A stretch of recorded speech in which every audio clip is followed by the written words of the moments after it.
सो hey guys, जय हिंद। एक बार फिर से आप सभी का स्वागत है। और आज की जो हमारी क्लास है वो होने वाली है आपकी जो प्रीवियस ईयर क्वेश्चंस हैं और ऑथेंटिक क्वेश्चंस मैं करवाने वाला हूँ। सारे के सारे क्वेश्चंस जो है वो बच्चों ने खुद ही हमसे शेयर किए और वो क्वेश्चंस आपके सामने लेकर हाजिर हूँ। जैसा कि मैंने बोला, ऑथेंटिक क्वेश्चंस ही करवा रहा हूँ प्रीवियस ईयर क्वेश्चंस में। प्रीवियस ईयर क्वेश्चन बता के कुछ भी नहीं करवा रहा हूँ, जो स्टूडेंट्स ने शेयर किया वही। तो चलिए स्टार्ट करते हैं। नंबर 1 ये क्वेश्चन आपसे पूछा गया था कि most populated state in India यहाँ पे कौन सा होने वाला है। देखो, ये सीरीज़ आपकी चलती रहेगी प्रीवियस ईयर क्वेश्चंस की। और जीके का अगर आपको आपके एंट्रेंस एग्ज़ाम में आ रहा है तो एक मेरी जो एडवाइस रहेगी वो ये कि जो प्लेलिस्ट है ना, उस यूट्यूब की जो हमारी प्लेलिस्ट है उसमें जितनी भी क्लासेस लगी हुई हैं सारी की सारी एक लाइन से कवर कर डालो। उस पर इलाहाबाद यूनिवर्सिटी लिखा हो चाहे कुछ भी लिखा हो, उससे आपको नहीं मतलब है। जीके की प्लेलिस्ट में क्लास लगी है और आपके एंट्रेंस एग्ज़ाम में आ रही है तो आपको करना है एनी हाउ। 1 बाय 1 करके आप सारी की सारी क्लासेस कर डालिए, पढ़ डालिए। ऐसे ही आपको हर एक सब्जेक्ट में फॉलो करना है। डेफिनेटली आपको रिजल्ट मिलेगा, डेफिनेटली मिलेगा, बट मेहनत करनी पड़ेगी। 1-2 क्लास करके नहीं होगा, ठीक है। वहाँ पे आपको मॉडल पेपर्स भी मिल जाएंगे और हम मॉडल पेपर्स भी नए अपने देंगे। बहरहाल, इस क्वेश्चन का आंसर देखें अगर हम, तो most populated state in India की बात करें तो आपका क्या बनेगा? उत्तर प्रदेश। याद रखना है, ठीक है। UP is the right answer. और जितने भी क्वेश्चंस हम करवाएंगे आप देखिएगा कि आपको कितने क्वेश्चंस आते हैं, कितने सही हो रहे हैं। उस हिसाब से आप अपनी तैयारी को और पॉलिश करिए, ठीक है। तो यहाँ पे हम चलते हैं। नेक्स्ट क्वेश्चन पूछा गया था फीफा किससे रिलेटेड है। तो कुछ आपको हल्के फुल्के क्वेश्चंस, कुछ आपको डीप वाले क्वेश्चन, कुछ स्टैटिक जी के, कुछ करंट से रिलेटेड, सब कुछ मिला के यहाँ पे चीज़ें पूछी गई थी। तो फीफा किससे रिलेटेड है ये आपसे पूछा गया था। बहुत ईजी सा क्वेश्चन है, आप सभी को पता होगा कि फीफा जो है आपका ये रिलेटेड है हमारा फुटबॉल से, राइट। आगे बढ़ते हैं। नेक्स्ट आपका एक क्वेश्चन पूछा गया था कि जो first defence minister of India हैं वो कौन है। First defence minister of India ये पूछा गया था। तो राजनाथ सिंह, नरेंद्र मोदी, बलदेव सिंह या फिर जवाहरलाल नेहरू। तो सी और ऑप्शन डी में आपको कन्फ्यूजन हो सकती है।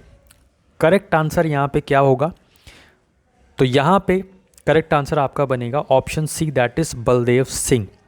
आई होप आप काउंट करते हुए चल रहे होंगे कि कितने क्वेश्चंस आपके सही हुए, क्योंकि क्लास जब आप पूरी अटेंड कर लें तो उसके बाद मेक श्योर कमेंट करके अपना स्कोर ज़रूर बताएं कि सर मेरा स्कोर इतना बना है, मेरे इतने क्वेश्चन सही थे या इतने क्वेश्चन गलत थे।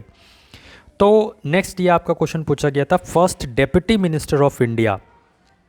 तो सरदार वल्लभ भाई पटेल, आर.डी. बनर्जी, गांधी जी और जवाहरलाल नेहरू।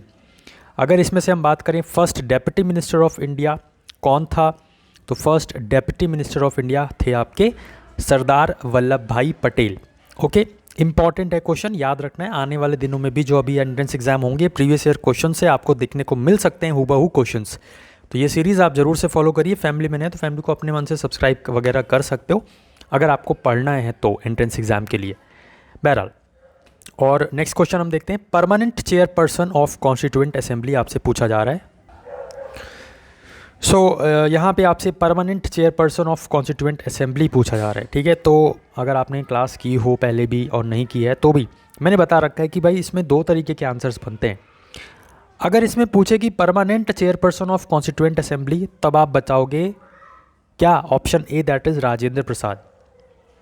और अगर टेम्पोरेरी पूछे, टेम्पोरेरी भी थे, ठीक है, टेम्पोरेरी मतलब नाम मात्र के, तो वो थे सच्चिदानंद सिन्हा। अगर इसमें परमानेंट चेयरपर्सन नहीं लिखा होता और सिर्फ लिखा होता first chairperson of constituent assembly, तब आप सच्चिदानंद सिन्हा लगाते हैं आंसर। लेकिन क्योंकि यहाँ पे परमानेंट मेंशन्ड है तो परमानेंट जब मेंशन्ड होगा तब हम राजेंद्र प्रसाद जो ऑप्शन है इसके साथ हम जाएंगे, ठीक है। तो option A is the right answer. Next question आपसे पूछा गया था who has power to permit money bill. तो यहाँ पे करेक्ट आंसर अगर हम देखें तो क्या बनेगा? President, parliament, council of ministers या फिर पीएम। तो ये जो मनी बिल को परमिट करने की पावर किसके पास होती है? जाहिर सी बात है ये होगी हमारे राष्ट्रपति साहब के पास। ऑप्शन ए होगा यहाँ पे, ठीक है। राष्ट्रपति जो प्रेसिडेंट है वो करेक्ट आंसर बनेगा। ओके, आगे बढ़ते हैं। नेक्स्ट क्वेश्चन था हमारा कि first education minister of India कौन था। तो first education minister of India Radha Krishnan ji, Abul Kalam Azad ji, Dharmendra Pradhan या फिर नरेंद्र मोदी।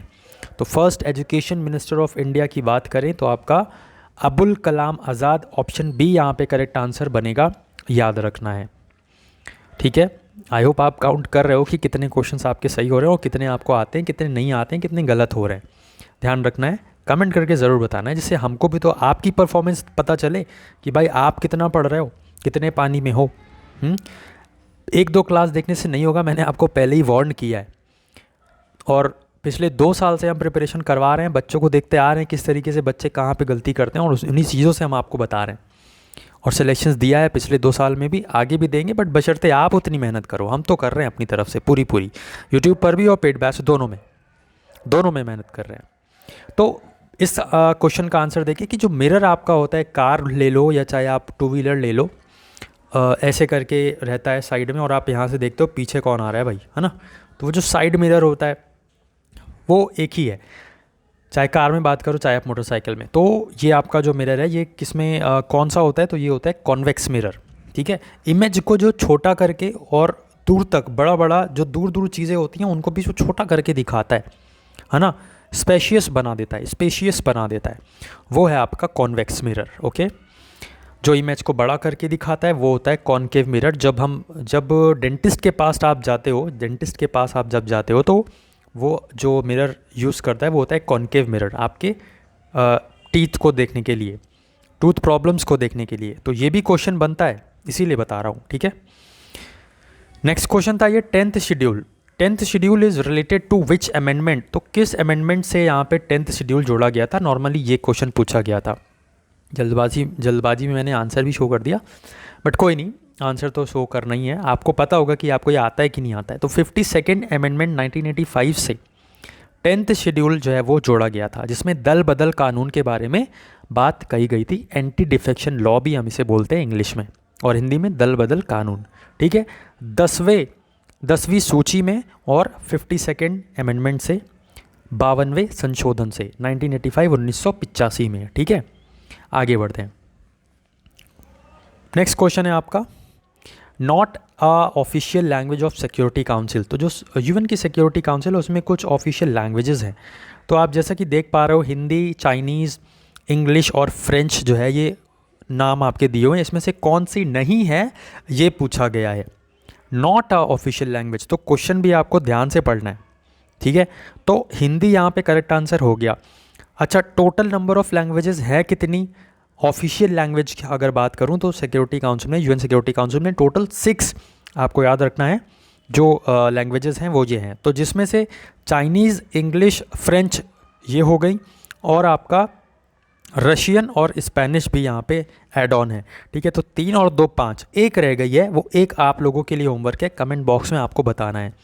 हम नेक्स्ट क्वेश्चन पे चलते हैं, not have veto power in UN security council. तो इसमें से 4 कंट्रीज़ आपकी दी हुई हैं, वो एक कौन सी कंट्री है जिसके पास वीटो पावर नहीं है यूएन सिक्योरिटी काउंसिल में, ये क्वेश्चन पूछा गया था।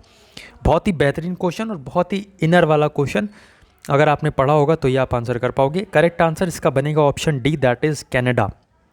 Canada is the right answer, उसके पास जो है वो वीटो पावर नहीं है यूएन की सिक्योरिटी काउंसिल में। ठीक है, आगे बढ़ते हैं। सो नेक्स्ट क्वेश्चन आपसे पूछ रहा है टाइप ऑफ इंडियन इकोनॉमी। तो कितने टाइप हैं इंडियन इकोनॉमी के, ये तो सभी को पता होगा कि हमारे पास 2 टाइप है, that is private and public. ठीक है, private economy and public economy, 2 हमारे पास इंडिया की इकोनॉमी होती हैं। तो ऑप्शन डी यहाँ पे करेक्ट आंसर बन जाएगा। ठीक है, सो दैट्स इट गाइस, ये हमारे कुछ क्वेश्चंस थे। आपको कितना स्कोर बना आपका ये ज़रूर बताइए। बाकी बैचेस जो हैं वो अवेलेबल है, किसी से कोई ज़ोर ज़बरदस्ती नहीं है, लेकिन हाँ पर्सनल सजेशन जरूर है, आप ज्वाइन करना चाहें तो कर सकते हैं। ऑलरेडी स्टूडेंट ज्वाइन कर चुके हैं, बेहतरीन तरीके से उनको फुल प्रिपरेशन करवाई जा रही है, और यूट्यूब पर भी हम पूरा फुल तरीके से प्रिपरेशन यहाँ पे करवा रहे हैं। क्लासेस आपकी मौजूद है, हर एक सब्जेक्ट की क्लास मौजूद है। साथ ही साथ आप यहाँ पे ई बुक लेना चाहें तो ले सकते हैं। ई बुक में आप देख सकते हो इसमें क्या क्या मिल रहा है, रीजनिंग, मेंटल एबिलिटी, एप्टीट्यूड के सारे क्वेश्चन, हर एक पैटर्न कवर हो जाएगा इसमें आपका। कंप्यूटर के 1 लीनियर इतने क्वेश्चन दे दिए हैं कि आपका जो कॉमर्स में या फिर बीएससी में कंप्यूटर आएगी, है ना, वो सब आपका यहाँ पे कंप्यूटर इतने से हो जाएगा। वीडियो के थ्रू आपको सॉल्यूशन मिलेगा, कुछ मॉडल पेपर्स और कुछ प्रैक्टिस पेपर भी मिल जाएंगे इसमें। तो ये ई बुक अगर आप लेना चाहो तो ले सकते हो।